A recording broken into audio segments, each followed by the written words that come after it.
A typical sculpting project, it's something in the 10-foot class is, probably 8 to 12 weeks. We've taken up to, 6 months for projects. I know the Paul Bunyan, he took quite a while, and then we just shipped a 54-foot tall structure to Arizona, sitting in front of the Goodyear, the new Goodyear Stadium there. It's a spring training stadium. It's Donald Lipsky piece. He's an artist that does a lot of public art projects. That took us about 4 months to do, I guess. Right now we've got, maybe 25, 30 projects on the books.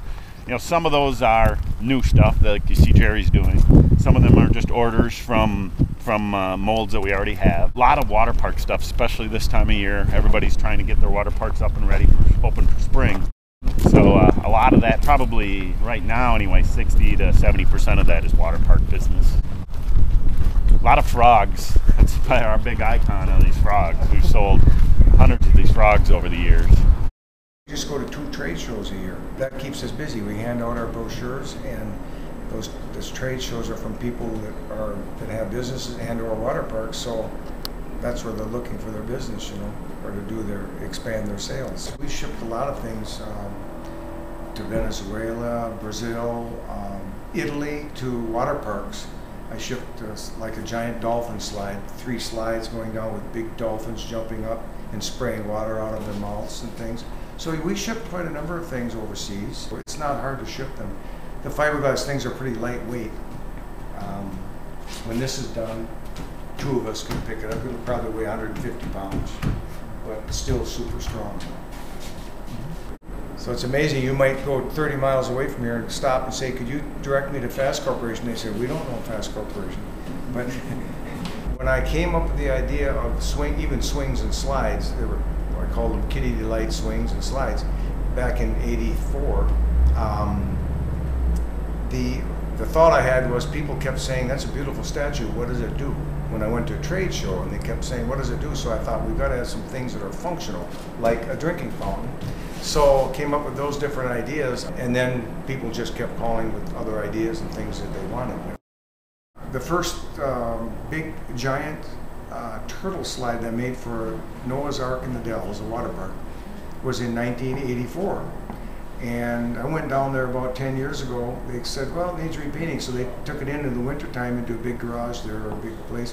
I went down there and spent the day and repainted it for them, and it's still, so it's never worn out. Here it is, years later, 25 years later, and that piece is still functioning for them in their water park. So we actually joke about it. We said we should buy some resin that self-destructs after 5 years, so we have to build them all new things, but we haven't done that yet. Well, there's quite a smattering of businesses out there that realize the value of putting something in front of their place just to attract attention and to make them more visible in the community. When I started it, I thought, well, maybe we'll need 50 or 100 molds, but people keep wanting new things to be made. A 40-foot dinosaur entrance, 145-foot long muskie, a 25-foot walleye. Sherwood campgrounds, I think, that has a big robin hood, a giant deer. So we keep on carving it. The muskie up in Hayward, 145-foot long, was put up in the mid-70s, and we just went back up this year for the first time and repainted the whole thing. So it's had one side that gets more sun has been repainted once after about 17 years, and we just repainted the whole thing for the first time. So that's been out in the Wisconsin weather, braving the cold and heat and humidity for over 30 years. We did a little bit of work on one crack where it's attached to a building. We think it's more related to the foundation of any older building. The foundations shift, and when you attach a 145-foot structure to that, you're going to have issues with foundations moving. And so there was one crack in it there that and again, it's fiberglass. It's easy to repair. You just grind it out, add new glass, finish it up, and put new paint on it, and it's just like brand new. I don't know how F.A.S.T Corporation was found. I suspect it was because they were probably the only game in town. Emmett Brown, Executive Director of the Freshwater Fishing Hall of Fame in Hayward, Wisconsin. The idea of a Freshwater Fishing Hall of Fame came from a group of individuals around 1960, our founding fathers, so to speak. It was the brainchild of a local promoter by the name of Bob Cutts. And he felt that Hayward, because of its rich sport fishing history, would be the ideal location for a fishing hall of fame, a national fishing hall of fame. It's in relative proximity to Chicago, Milwaukee, the Twin Cities, Duluth, really the upper Midwest. So it's easy enough to get to us as well. So that's helpful from a tourist standpoint. Why did we pick the muskie? Well, again, Hayward is one of the go-to places in North America, so it really was a natural to pick the muskie. And still to this day, there's a mystique and aura about muskies. Even under the best conditions, they don't bite that terribly well. They're still relatively hard to catch, but it seems to be well worth the effort to those anglers that seek them. To, you know, they're satisfied with catching one every 2 or 3 days or something like that, as opposed to walleye and bass fishermen and pan fishermen. While you're touring our grounds, there's a lot more here than just the muskie. We have 8 other garden fish that are bigger than life. There's 300-400 skin mounts in our museum, over 1,000 antique outboard motors, and about 40,000 other sport fishing artifacts, rods and reels and baits and lines and spools, and I'm missing all kinds of stuff, I'm sure, but we house about 50,000 sport fishing artifacts on our 7 acres, plus the gardens, of course, the benches, the different plaques. We also are the national recognizer of those men and women who have made significant and lasting contributions to the sport of freshwater fishing. Hence our name, the Hall of Fame. We are the Hall of Fame for freshwater sport fishing recognition. The end result is a marvelous panoramic view of not only our grounds, the city of Hayward, and Lake Hayward itself. It probably, I'm speculating now, probably the person or the group of persons that came up with the idea of this 4.5-story muskie is, you know, we've got to have something more than just a statue. Let's make it somewhat interactive, as much as it could be interactive in 1978, I should say. And that's when this fish was erected, this summer of 1978. And it also serves, as you go through it, as a museum as well. There are several artifacts in there. There's also a listing of the first 5,000 members of the Fishing Hall of Fame.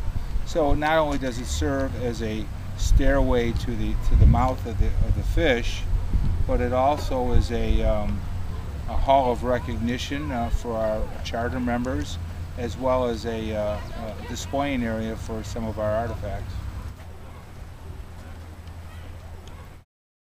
I know F.A.S.T Corporation does a lot more than just fish, but they've done all that you see here. They've done our fish, the big fish behind me, our 8 garden fish, and I know that is what they specialize in.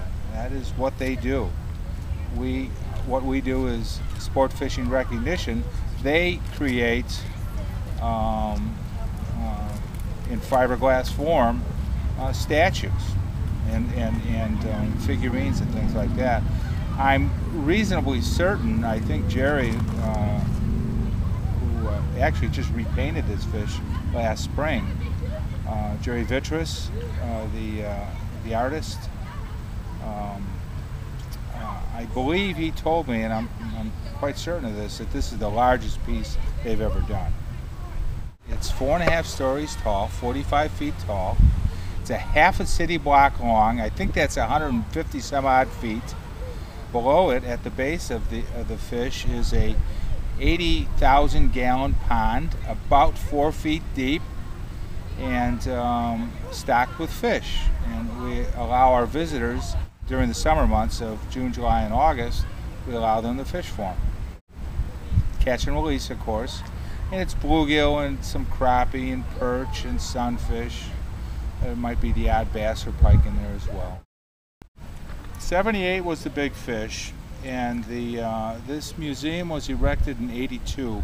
Prior to that, the museum was inside the fish and in our main entrance area, both upstairs and downstairs in the main floor. In 1982, this museum was constructed. And about that time, 1982, is when these other fish went in. They went in I think over a 3 or 4 year period, started in 1982. I think for a while we had muskie on our brain. I think the first one up was that other small muskie over there. And then probably somebody stepped up and said, you know, we probably should start putting something up more than a muskie here. And that's how the rainbow got here, the coho, the largemouth, smallmouth, yellow perch, bluegill, and what am I? Oh, the walleye.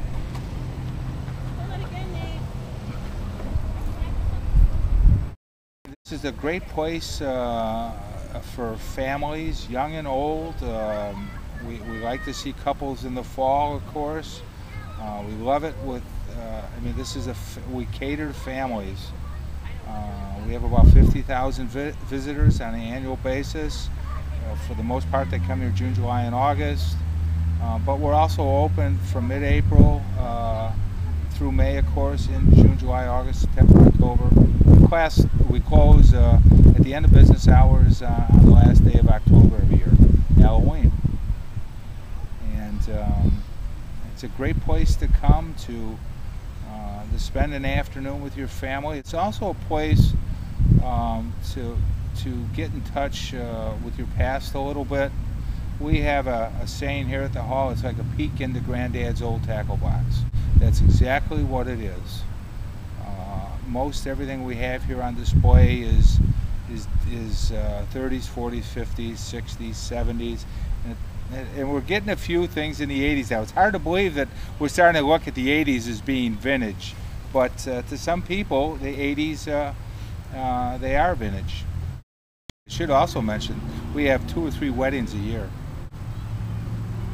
in the mouth. You know, oftentimes what it is, it's the bride, because she came here when she was a little girl. And yeah, I'm sure it's been the groom's idea from time to time, but I would be willing to bet that just based on what I've heard and what we've discussed with the parties, that oftentimes it was the bride. She came here with her parents when she was a little girl. And, you know, for one reason or another, maybe she married a fisherman or whatever the case may be. Obviously, she probably continues to fish a little bit. She said, what a great place to get married. And of course, we agree. And we help in whatever way we can.